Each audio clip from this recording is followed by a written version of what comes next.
Leo, hi! Welcome to Mr. Queen PH at ito ang inyong energy update July 16 to 31, 2025. Ayan. So, if you're interested in private readings, meron tayong link sa description at the pinned comment. Pakicheck nyo lang information kung paano mag-book for a private reading. And please subscribe to our channel to show your support. Like, share this video at comment na rin kayo kung kayo ay naka-resonate. So, let's see. Leo. What is the energy? July 16 to 31.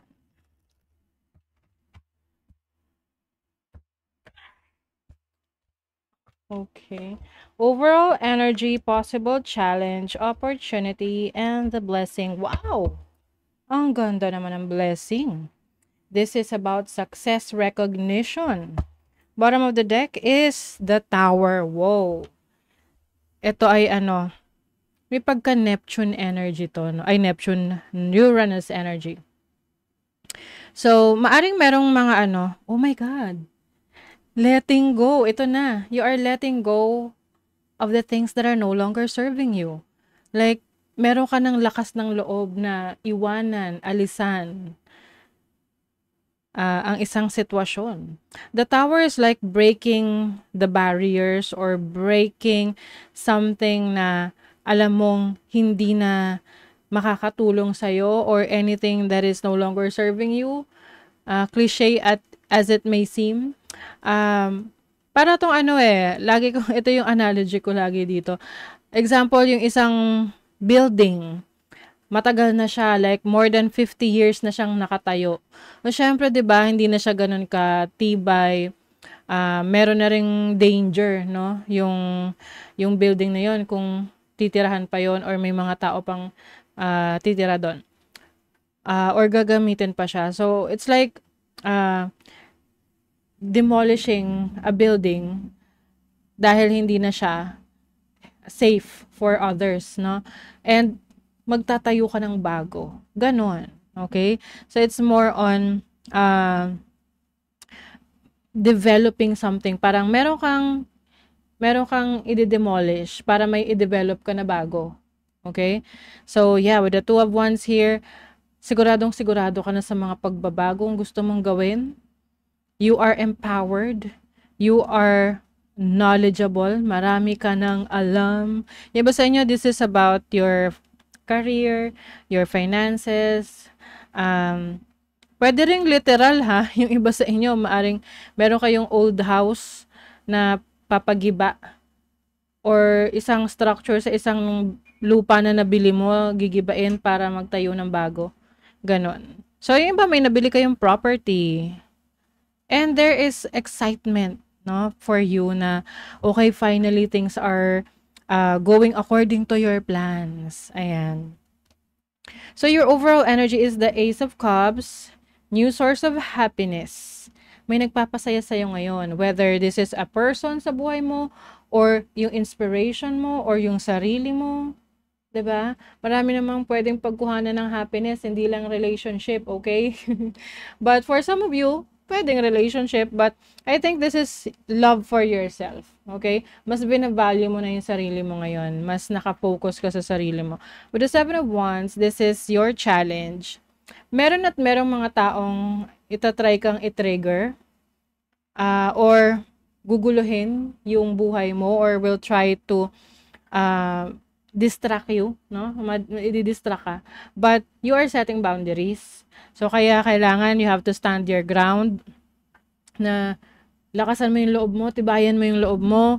Kasi ang isang tao kapag nagiging successful, mas dumadami yung mga bashers or naiinggit or, di ba nga ganon, yung parang utak talangka, ang tinatawag nila na kapag ang isang tao maangat, gusto hilahin.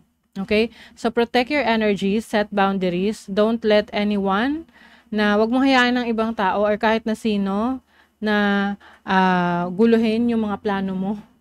'Di ba? Huwag kang magpa-apekto sa kanila. And then you have the Fool as your opportunity, which is a new beginning, a new direction.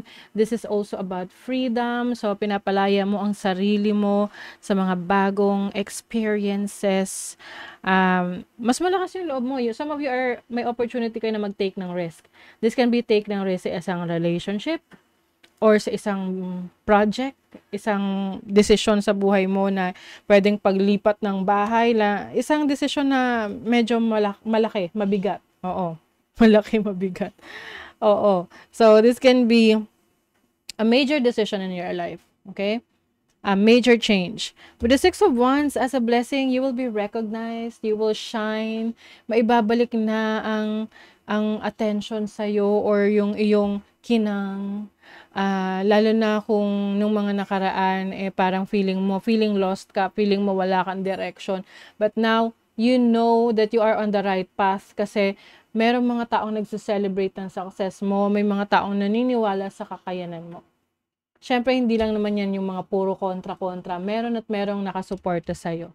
At yun yung maganda na bigyan mo ng focus at attention at yun yung mas pahalagahan mo. Huwag mo nang pansinin yung mga naysayers, yung mga nakikialam.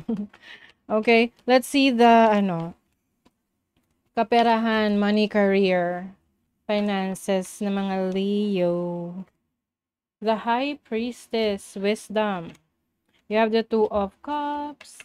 And the King of Wands. Okay. So, yung iba sa inyo, you're going to work in silence, no? Kumbaga, tatrabahuhin mo yung career mo, business mo, mga projects mo, ng tahimik lang. Okay?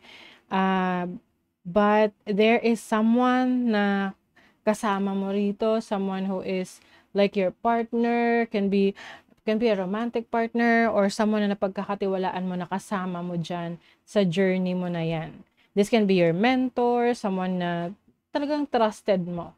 Okay? Some of you, merong opportunity sa ibang lugar, ibang bansa. Kung kayo balak mag-abroad, yes. Merong contract signing.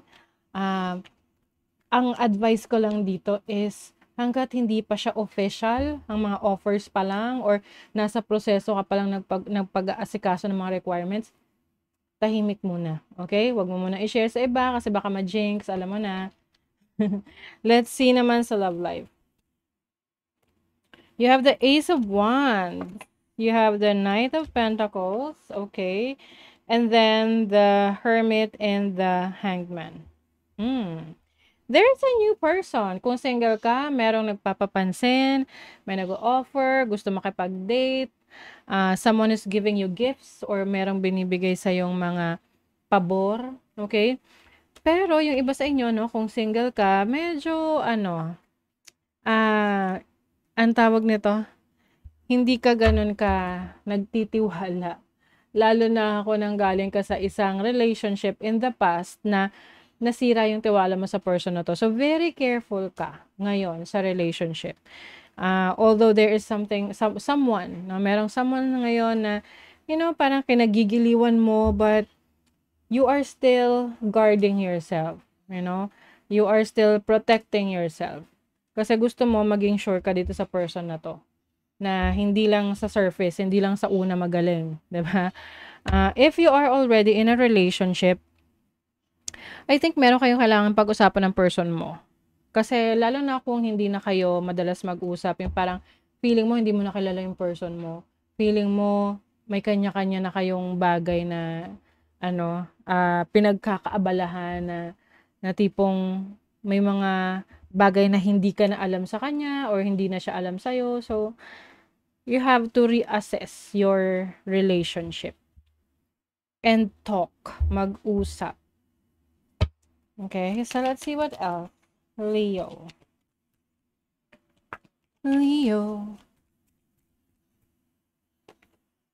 You have Crane.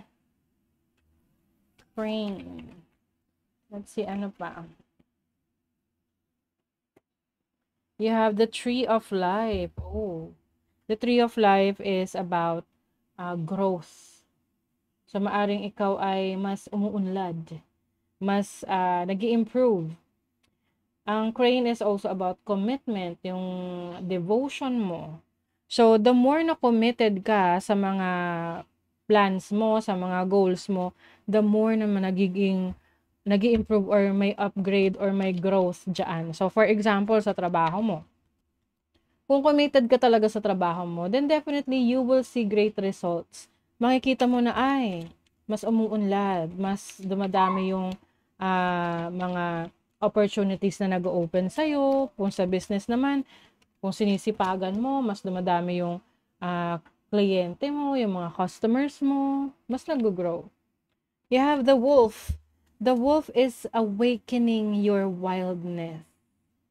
Being unapologetic, being wise, na parang unapologetic ka for being true to yourself. Okay? So, I think, yung mga experiences mo in the past, yan yung tutulong sa'yo para ma-achieve mo yung success mo. Yung experiences na yan, whether it's good or bad, ito ay magdadagdag ng character mo. Ng, kumbaga, parang meron kang na-acquire na knowledge, experience na kung saan para siyang rewards or awards mo dahil na-accomplish mo, na-overcome mo yung mga challenges na yon. Plenty of material things. Oh, wow. So, sa mga resources mo, mga needs mo, mamimit talaga yan. Kumbaga lahat ng pangangailangan mo. Siksik, liglig, umaapaw. O baka mag-grocery ka ngayong second half ng July na marami talaga yung grocery mo. Unicorn, you use your intuition to make beneficial change. Yes. Yung iyong instinct intuition will definitely help you para magkaroon ka ng best possible decision sa mga gagawin mong choices or pipiliin mong mga choices moving forward.